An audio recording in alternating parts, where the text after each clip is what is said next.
Senate committee votes to hold Dr. Anthony Fauci in contempt. The vote, taken in the Senate Committee on Health, Labor and Pensions, marks a rare formal rebuke of the federal health chief. It follows months of criticism over Fauci's handling of the pandemic and his public statements. The motion was passed with a 1-2-8 vote, reflecting deep partisan divides. The action signals a significant political confrontation over public health leadership and could influence future oversight of federal health agencies. The motion to hold Fauci in contempt signals a significant political confrontation over public health leadership.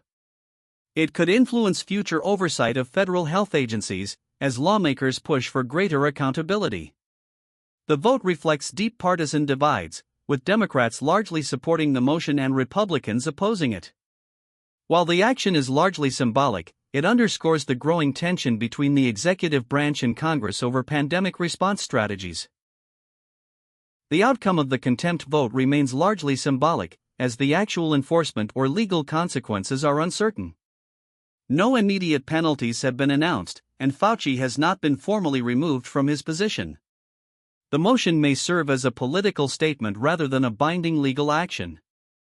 Uncertainty remains about whether future congressional actions could impose sanctions or trigger investigations into Fauci's conduct. Deal deemed unworkable by shipping experts. A proposed agreement to secure safe passage through the Strait of Hormuz has been called infeasible by industry insiders. The deal would have required complex coordination among shipping companies, port authorities, and regional governments. If it fails, vessels carrying oil and gas could face increased delays and higher insurance costs. The uncertainty threatens to ripple through global energy markets and could strain diplomatic relations in the region. Negotiations over the Hormuz Passage deal have stalled, raising concerns about energy security. Without a clear agreement, oil tankers may face longer routes or higher insurance premiums. The delay could push up global fuel prices and strain supply chains. Shipping companies are monitoring the situation closely, as any disruption in the Strait of Hormuz could have cascading effects on international trade. The assessment that the Hormuz Passage deal is not feasible relies on unnamed sources, leaving room for uncertainty. As negotiations progress, the feasibility analysis may evolve. Analysts note that without concrete statements from involved parties, the situation remains fluid.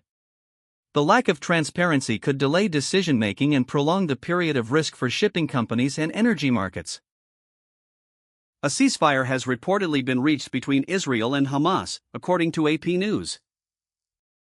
The ceasefire remains fragile and may change rapidly as the situation evolves.